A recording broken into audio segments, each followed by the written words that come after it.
Bagaimanakah caranya menanggulangi banjir dari rumah? Curah hujan yang terbilang tinggi dan banjir yang juga tak henti-henti membuat kita sebagai penduduk lokal Samarinda turut geram. Selain membuang sampah pada tempatnya dan juga tidak henti-hentinya menyalahkan pemerintah kota, kira-kira apa sih yang bisa kita lakukan sebagai individu untuk mengurangi terjadinya banjir? Jawabannya ada di video kali ini, yaitu membuat penampungan air hujan.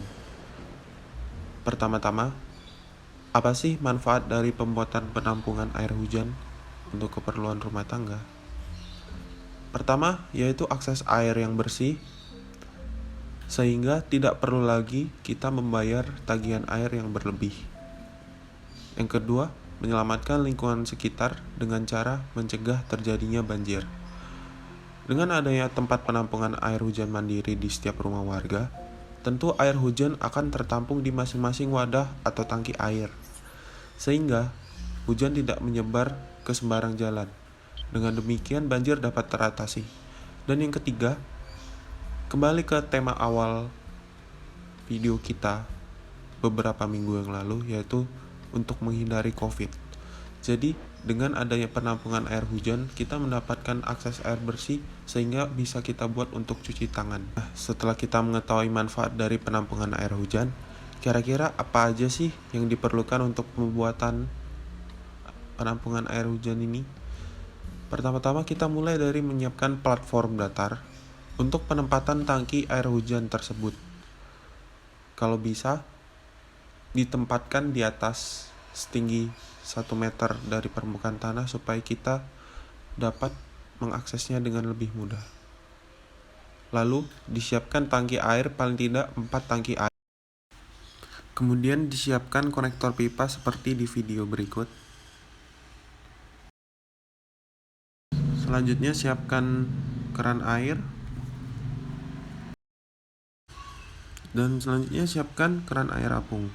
Siapkan jaring kurang lebih 4 meter, 3 buah batako atau barang serupa, 1 kantong beras batu kali, 2 kantong beras agregat kasar, 1 kantong beras pasir kasar, 2 kantong beras pasir halus, dan 2 kantong beras batu bara. Lalu cuci semua bahan tersebut hingga benar-benar bersih sampai ketika airnya dituang sudah tidak lagi coklat-coklat seperti itu, melainkan bening. Lalu gunakan bor untuk melubangi tangki air tadi untuk disambungkan dengan pipa. Setelah pipa tersebut masuk ke dalam lubang, beri silikon untuk bagian dalam dan bagian luar pipa. Khusus bagian dalamnya diberi karet seperti ini agar mencegah kebocoran. Kemudian kita pasang pipa float di bagian atas pipa yang kita pasang di bawahnya tadi. Nah, pipa yang di bawahnya itu untuk supaya air yang kotor keluar lewat situ dan air yang bersih akan lanjut melalui pipa float ini. Beri juga pipa pada bagian atas. Pipa bagian atas ini disebut juga dengan pipa overflow. Fungsinya ketika air berlebih bisa mengalir ke air tangki sebelum atau sesudahnya. Pada tangki utama yang terpasang katup apung dipasang batako seperti itu, sehingga ujung katup apung dapat tetap bergerak bebas karena terlindung oleh batako tersebut. Kemudian ikat bagian ujungnya seperti itu dan tutup dengan batako seperti ini. Setelah itu isi bagian bawah tangki dengan batu kali seperti ini dan tambahkan agregat kasar di atasnya. Gunakan pipa PVC dan kubur dengan pasir sehingga tali atau string tadi dapat bergerak bebas.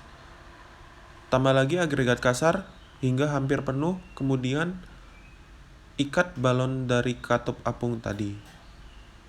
Setelah itu, sambungkan tangki pertama ke tangki kedua seperti ini.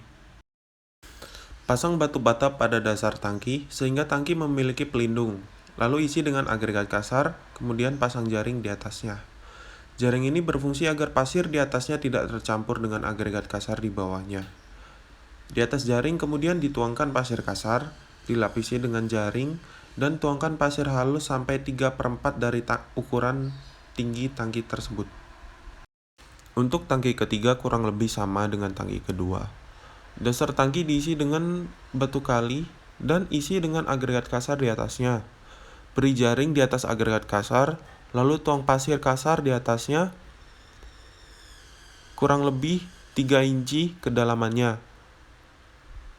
Beri jaring, kemudian tuang pasir halus di atasnya berkisar 3-4 inci kedalamannya, lalu di atasnya diisi dengan batu bara yang telah dihaluskan.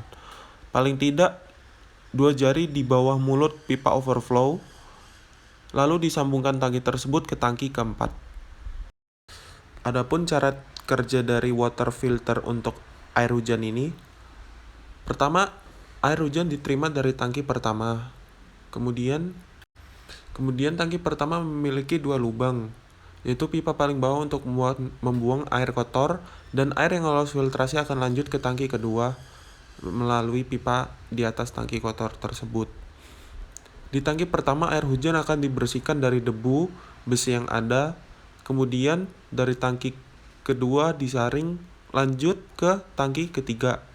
Pada tangki ketiga terlakukan filtrasi kurang lebih seperti di tangki kedua, kemudian masuk ke tangki keempat, yaitu tangki di mana air bersih kita terfilter. Nah, di tangki keempat ini berarti airnya sudah bebas dari debu dan kotoran segala macam. Sekian untuk video edukasi dari saya. Terima kasih telah menonton dari awal sampai akhir. Dan semoga bermanfaat ilmunya. Terima kasih dan sampai jumpa.